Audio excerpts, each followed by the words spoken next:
As I'm making this video, I'm in the middle of uploading 3 other videos that I've made. So I've got 3 videos that I've made with the camera, and right now I'm just I'm uploading 2 out of the 3, and then I'm currently exporting one from CapCut to to my laptop. So that's happening, and in the process we've got this going on.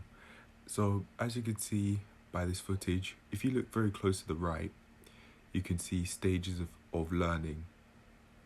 Now this is something that I will show eventually in a few seconds, and I'm making a video about this because it really caught my eye, and it explains like why I've been finding it difficult to learn certain topics. And I think that's because I didn't understand how learning worked. Saying that, I've gone out my way to learn about how to learn, but as far as I'm aware at least, through like the Yale website, where I went to learn about how to learn, where a lady was talking about how to learn, I just did not get this sort of detail about how to do it.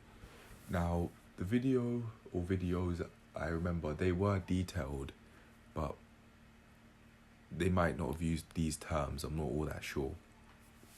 However, cut a long story short, I now know that I can use these terms to help me learn anything. And to be fair, with say my exams is something that I could do. I could apply the stages of learning to help me. Now, this part of the book that I'm showing actually isn't a part of the exams. The part of the exams, or the part of the book that makes the exams, is the very first 2 topics. And those 2 topics, as I've mentioned in the past, are 1, anatomy and physiology, and 2, nutrition. This definitely isn't that, as you can see by the right hand side. It's talking about programs or something.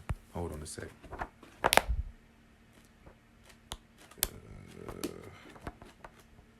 Program design and delivery for personal training. So yeah, it's not a part of the exam, but it's a necessary part of life, I think. Now, this first part that I showed, and that's replaying, is also important to me for this video because I've been learning more about why it is that I haven't been making anywhere near as much progress as I could be in the gym, and I think it's because of this idea.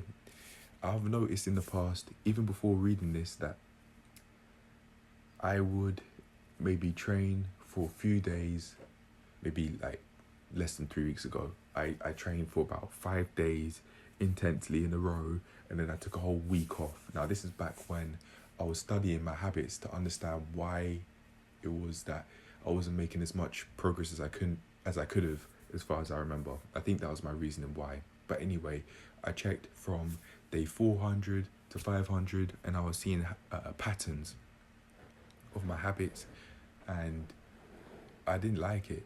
I could see that I'll go and train intensely maybe for a couple of days, and then an entire week I'm not doing anything intense. And then the cycle would just repeat over and over and over again.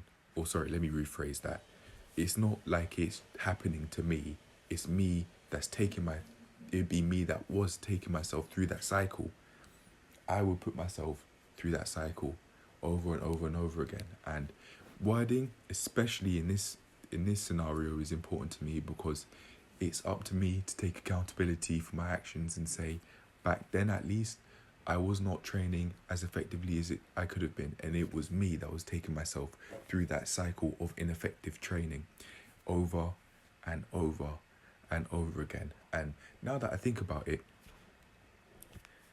there's this idea from the book Transform Your Body, Transform Your Life by Cash Vakela. And actually, in fact, I'll show it now, hold on. And one of the very first things that he talks about in the book is this idea of yo-yo dieting. Now, to add on to that, I think what I've been taking myself through is yo-yo training. And by yo-yo dieting and yo-yo training, I mean ineffective dieting and ineffective training. Now, technically, saying that everyone is on a diet isn't a restrictive way of eating to try and eat more healthily. It's not that. A diet is just what you eat on a daily basis. People, especially individuals who aren't health conscious, unfortunately get that misconstrued, and that, to be fair, could be a part of why they're in that position they're in, because they lack a basic understanding of such things like what a diet is. But anyway, I think I now understand what he means when he says yo-yo dieting. And to me, I define yo-yo dieting and yo-yo training, which he didn't word in that way, but I define these two things as cycles of ineffective dieting, or for yo-yo dieting, and then cycles of ineffective training.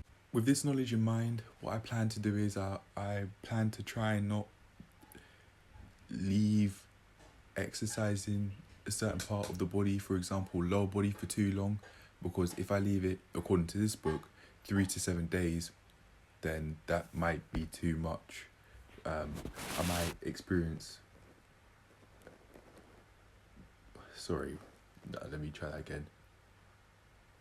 My ability to lift certain weight would start to decrease because I would have left it too long, and all of the gains that I would have made would start to fade.